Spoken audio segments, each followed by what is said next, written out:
नमस्कार दोस्तों, भक्तों, सोमवार का दिन भगवान को समर्पित माना जाता है। इस दिन व्रत राख कर और कथा सुनकर भक्त अपने जीवन के दुख दर्द से वो मुक्ति पाते हैं। मानता है कि जो भी श्रद्धालु सच्चे मन से सोमवार व्रत करता है और शिव जी की कथा सुनता है, उनके जीवन में सुख, सौभाग्य और समृद्धि का वास होता है। तो आइए भक्ति भाव से भर कर सुनते हैं पावन और चमत्कारी सोमवार व्रत कथा। सभी श्रद्धालु भक्त जनों को मेरा नमस्कार है। आज बार व्रत है। सभी श्रद्धालु भक्त जनों आज शिव पार्वती की श्रद्धा भक्ति से उनकी पूजा करें और भोलेनाथ और माता पार्वती को आशीर्वाद प्राप्ति करें। भोलेनाथ की जय हो, भोलेनाथ की जय हो, माता पार्वती की जय हो, माता पार्वती की जय हो। एक साहूकार था जो भगवान शिव का अनाय भक्त था।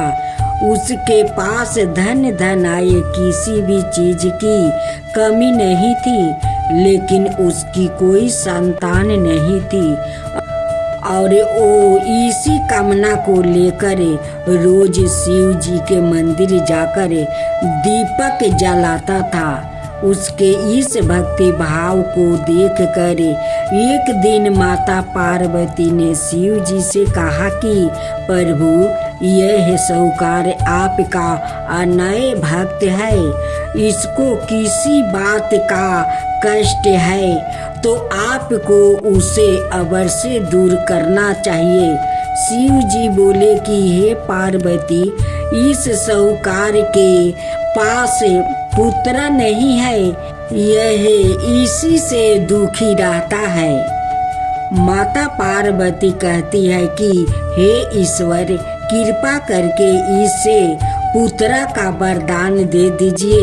तब भोलेनाथ ने कहा कि हे पार्वती, साहूकार के भाग्य में पुत्र का योग नहीं है। ऐसे में अगर इसे पुत्र प्राप्ति का वरदान मिल भी गया तो वो केवल 12 वर्ष की आयु तक ही जीवित रहेगा।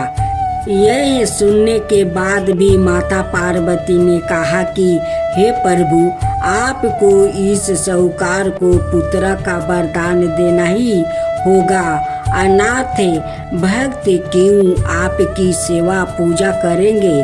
माता के बार बार कहने से भोलेनाथ ने साहूकार को पुत्र का वरदान दे दिया, लेकिन यह भी कहा कि वो केवल 12 वर्ष तक ही जीवित रहेगा। साहूकार यह सारी बातें सुन रहा था, इसलिए उसे ना तो खुशी हुई और ना ही दुख। वो पहले की तरह भोलेनाथ की पूजा अर्चना करता रहा। उधर सेठानी गर्भवती हुई और 9 महीने के बाद एक सुंदर सा बालक की प्राप्ति हुई। परिवार में खूब उत्साह मनाया गया, लेकिन साहूकार पहले ही की तरह रहा और उसने लड़का की 12 वर्ष की आयु का जिक्र किसी से भी नहीं किया। जब बालक 11 वर्ष की आयु हो गई तो एक दिन साहूकार की सेठानी ने बालक के विवाह के लिए कहा। तो साहूकार ने कहा कि वो अभी बालक को पढ़ने के लिए काशी जी भेजेंगे। इसके बाद उसने बालक के मामा जी को बुलाया और कहा कि इसे काशी पढ़ने के लिए ले जाओ और रास्ते में जिस भी स्थान पर रुकना वहाँ यज्ञ करते और ब्राह्मणों को भोजन कराते हुए आगे बढ़ना। उन्होंने भी इसी तरह करते हुए जा रहे थे कि रास्ते में एक राजकुमारी का विवाह था। जिससे उसका विवाह होने वाला था वो एक आंख से काना था। तो उसके पिता ने जब अति सुंदर साहूकार के बेटे को देखा तो उनके मन में आया कि क्यों ना इसे ही घोड़ी पर बैठाकर शादी के सारे कार्य संपन्न करवा लिया जाए। तो उन्होंने मामा से बात की और कहा कि इसके बदले में वो अथाह धन देंगे। तो वो भी राजी हो गया।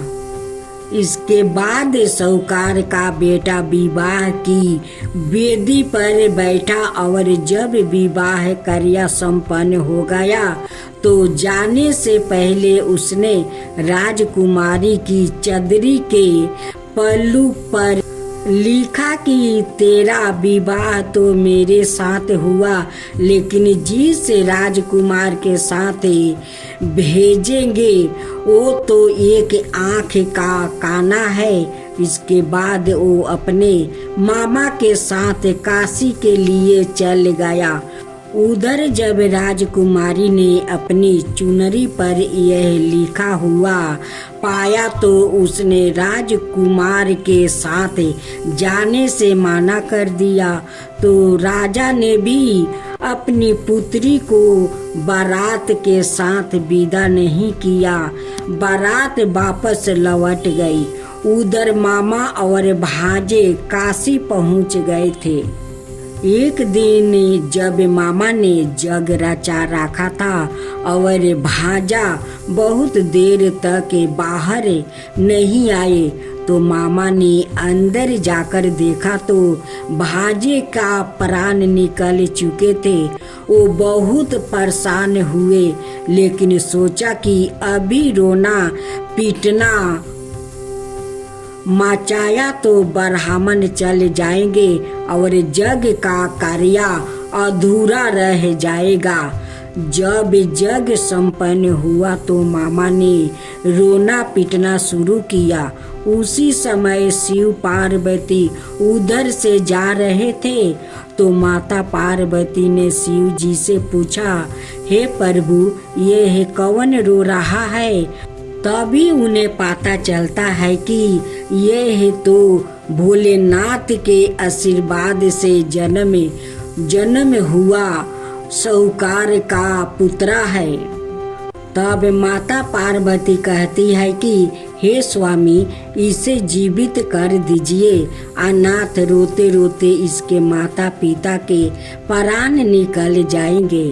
तब भोलेनाथ ने कहा कि हे पार्वती, इसकी आहु इतना ही थी सो वो भोग चुका है। लेकिन माँ के बार बार आग्रह करने पर भोलेनाथ ने जीवित कर दिया। लड़का ओम नमः शिवाय करते हुए उठा और मामा भांजे दोनों के ईश्वर को धन्यवाद दिया और अपनी नगरी की ओर लौटा। रास्ते में वही नगर पारा और राजकुमारी ने उन्हें पहचान लिया।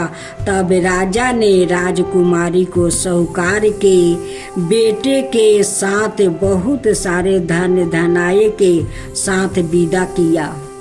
उधर साहूकार और उसकी पत्नी छत पर बैठे थे।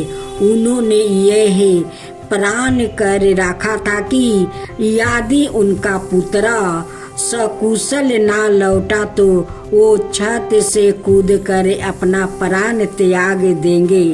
तभी लड़के के मामा ने आकर साहूकार के बेटे और बहू के आने का समाचार सुनाया, लेकिन वो नहीं माने तो मामा ने शपथ पूर्वक कहा, तब तो दोनों को विश्वास हो गया और दोनों ने अपने बेटे बहू का स्वागत किया। उसी रात साहूकार को सपने में शिव जी ने दर्शन दिया और कहा कि तुम्हारे पूजन से मैं प्रसन्न हुआ।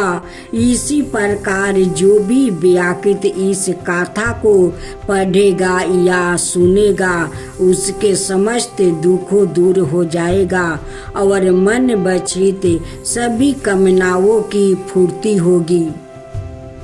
जय शिवा ओमकारा प्रभु हरे शिवा ओमकारा ब्रह्मा विष्णु सदा शिव अर्धंगिनी धारा।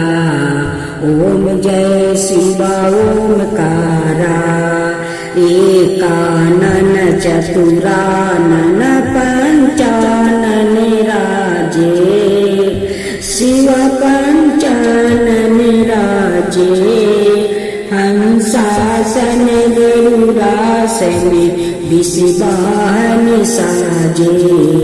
ओम जय शिवा ओमकारा दो भुज चार चतुर भुज दस भुज अति सोहे तीनों रूप निरखता त्रिभुवन जन मोहे। ओम जय शिवा ओमकारा